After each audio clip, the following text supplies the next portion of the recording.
अब जो है वो खत पे खत लिखे जा रहे हैं, इन खतों का क्या मकसद है और क्या कोई एक खत मंजूर नजर हो सकता है सर? बड़ा अच्छा सवाल है। खान साहब फारिग आदमी है, जेल में बैठे फारिग आदमी क्या करे यार, खाते लिख के देखिए।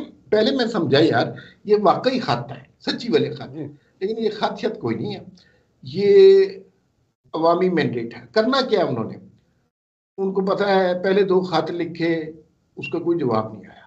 उनको न जी डाकिया था, न पोस्टमैन था, न कुछ, ऐਵੇਂ ही खत लिख दिए अपनी तरफ से और कह रहे हैं जवाब नहीं आया। ये इतने कमाल के लोग हैं, वो बैरिस्टर गौर ने बयान दे दिया कि जवाब आएगा तो हम उसका जी इस्तकबाल करेंगे, खुश आइंद होगा। वो खत ही नहीं लिखा जालमो, जवाब कितों आना पड़ेगा।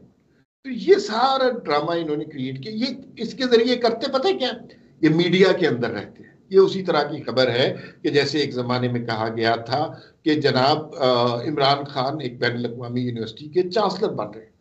जी ना यूनिवर्सिटी ने पूछा, ना इमरान खान ने अप्लाई किया, ना उधर से कोई ऑफर आई, ना इमरान खान की क्रेडेंशियल पे बात हुई। ऐसे ही चला दी कि इमरान खान साहब चांसलर बन रहे हैं। चांसलर उन्होंने नहीं बनना था, उन्होंने मीडिया स्पेस गेन करनी थी। एक हम्म महीना हमारा सारा मीडिया, ARY, जियो, ये वो सारे social media, Imran Khan jail में है बेचारा, चांसलर कैसे बनेगा। वो बनना ही नहीं था, अप्लाई नहीं किया।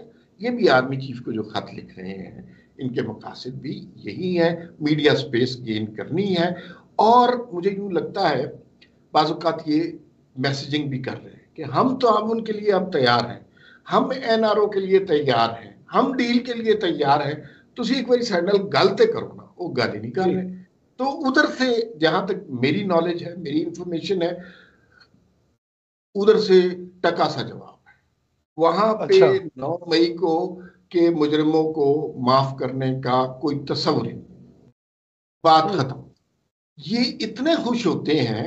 जरा सी मुलाकात हुई सरे राहे बैरिस्टर गौहर के साथ, और उन्होंने कहा जनाब के आप, इमरान खान ने खुशी से जेल से बयान दे दिया कि बेहतरीन हो गया, बड़ा अच्छा, हम खुश आइंद है। उन्होंने कहा यार कोई ऐसी बात नहीं है, चलते चलते बात हुई है। लेकिन ये इसी तरह के ड्रामे लोग हैं मीडिया पे।